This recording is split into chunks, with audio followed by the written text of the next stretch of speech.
옛날에 어떤 사람이 도끼를 잃어버렸다.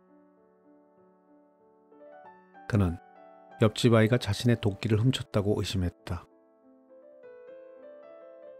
그 후 그는 아이의 행동과 표정을 하나하나 살피기 시작했고 결국에는 아이가 도둑이라고 단정해버렸다. 그로부터 며칠 지나지 않아 그는 장작을 패러 산에 올라갔다. 그런데 이게 웬일. 늘 장작을 패던 자리에 도둑 맞았다고 생각했던 도끼가 버젓이 있는 게 아닌가. 그는 집에 돌아온 후 다시 옆집 아이의 행동을 요리조리 살펴보았다. 아무리 보아도 그 아이는 절대로 도끼를 훔칠 것처럼 행동하지 않았다. 이 이야기의 주인공이 이와 같은 행동을 한 이유는 바로 의심이 그의 이성을 마비시켰기 때문이다. 일반적으로 의심의 시작점은 상상이지만 종착점에 가서는 억측으로 자신의 상상을 증명하는 것으로 마무리된다. 의심은 인간의 약한 본성 중 하나이며 자주 느끼는 감정이다. 여러분도 혹 이와 같은 경험이 있을지 모르겠다. 평소에 몇몇 동료와 친구가 모여 소근거리는 장면을 보고 혹시나 자기 흉을 보는 건 아닌지 의심이 든다. 친구에게 비밀을 털어놓은 후 그가 약속을 지키지 않고 다른 사람에게 내 비밀 얘기를 하는지 안 하는지 계속 걱정한다. 친구가 차갑게 군 것은 나에게 불만이 있어서라고 생각한다. 회의석상에서 내가 저지른 잘못 때문에 상사에게 꾸지람을 들었는데 누군가가 상사에게 내 험담을 한 것 같은 기분이 든다. 채팅을 하다가 상대의 인터넷이 끊겼는데 내게 인사를 하지 않으려고 일부러 로그아웃했다는 생각을 한다. 애인이 며칠 동안 연락을 하지 않는 걸 보니 나에게서 마음이 떠난 것 같다. 이처럼 별것도 아닌 일을 두고 우리는 일상생활에서 의심을 너무나 자주 한다. 만일 이와 같은 경험이 있다면 자신은 의심이 많은 편에 속한다고 볼 수 있다. 의심이 지나치게 많으면 애초에 일어나지도 않았을 일을 두고 고민하게 되며 하루 종일 우울한 기분에서 벗어나지 못한다.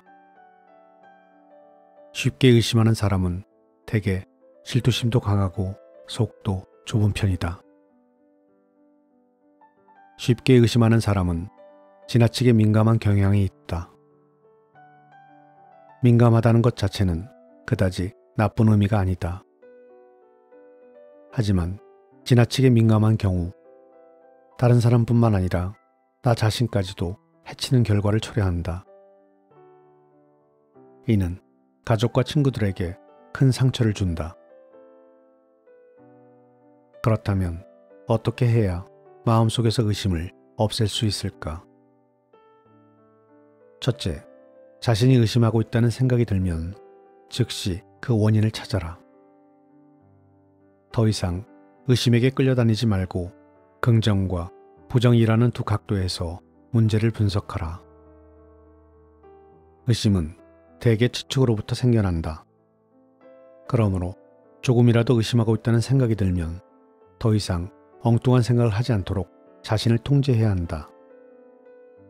그리고 왜 그렇게 생각하게 되었는지 여러 번 반문해보자.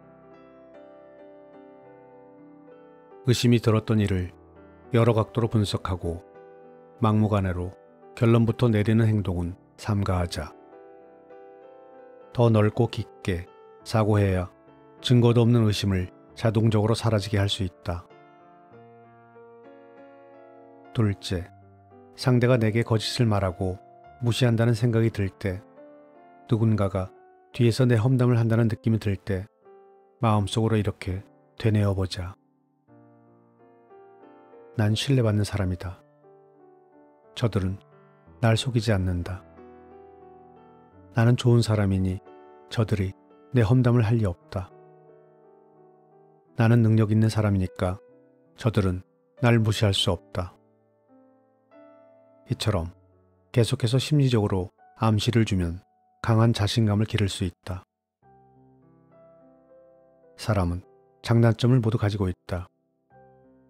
다른 사람을 선의로 대하고 이해하고 신뢰하면 능력의 크기와 상관없이 남에게 도움을 주는 사람이 될 수 있으며 좋은 인상을 남길 수 있다. 그러므로 다른 사람이 나의 트집을 잡는다는 의심이나 걱정은 절대로 하지 말자. 대신에 자신감을 기름으로써 의심으로부터 나 자신을 해방시키자. 셋째, 자신이 의심하고 있는 사람과 적극적으로 소통하고 교류할 수 있는 기회를 놓치지 마라. 상대에게 자신이 품었던 의심을 교류할 수 있는 기회를 놓치지 마라. 상대에게 자신이 품었던 의심을 허심탄회하게 말해보자. 그러면 자신이 몰랐던 사실을 정확히 알게 되고 모든 오해를 떨쳐버릴 수 있다. 그러므로 교류를 늘리면 신뢰를 돈독히 할 수 있을 뿐만 아니라 의심이나 의혹도 자연스레 사라지게 할 수 있다. 넷째, 의심이 많은 사람은 상대가 자신에 대해 멋대로 떠벌리지는 않을지 걱정하는 경향이 있다. 게다가 다른 사람에 대한 소문들이 참인지 거짓인지 판단하는 능력이 부족하다. 심지어는 그로 인해 증거도 없는 뜬소문들을 그대로 믿어버리는 어리석음을 종종 범하기도 한다. 나 자신과 남에 대해 왈가왈부하기 좋아한다면 자기조절 능력을 길러야 한다. 자신에 대한 다른 사람의 평가도 지나치게 신경 쓰지 말아야 한다. 세상을 살다 보면 누구나 한 번쯤은 험담과 유언비어의 대상이 된다.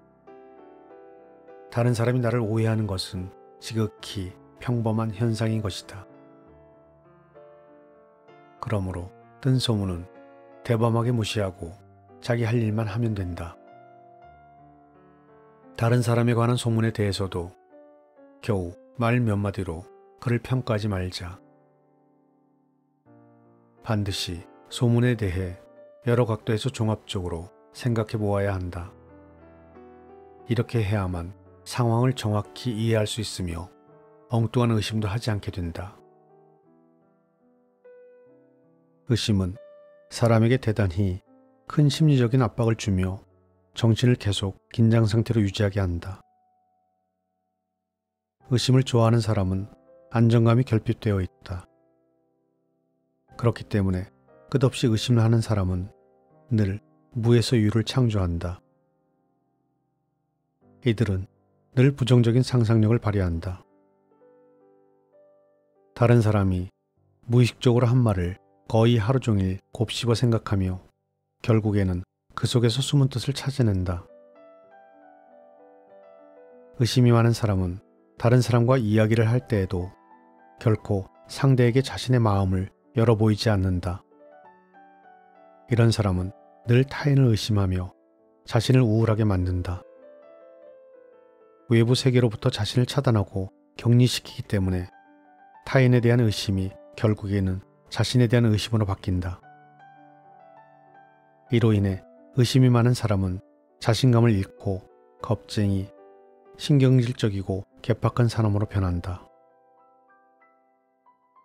의심은 안정적이지 못했던 어린 시절, 인생에서의 큰 실패, 꽉 막힌 주관적인 생각, 자신감 결핍, 이런 이유 때문에 생겨난다.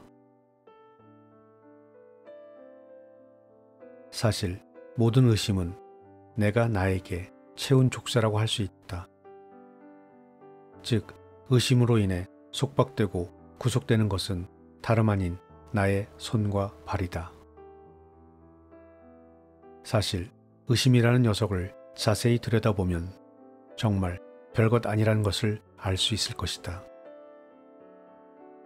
그러므로 의심의 구렁텅이에서 자신을 구하기 위해 대범하게 행동하고 폭넓게 사고하자.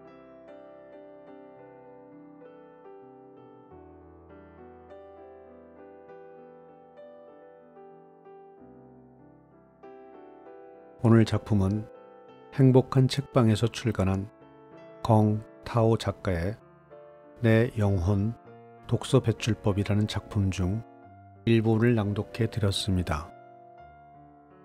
오늘도 끝까지 저와 함께 해주셔서 감사합니다.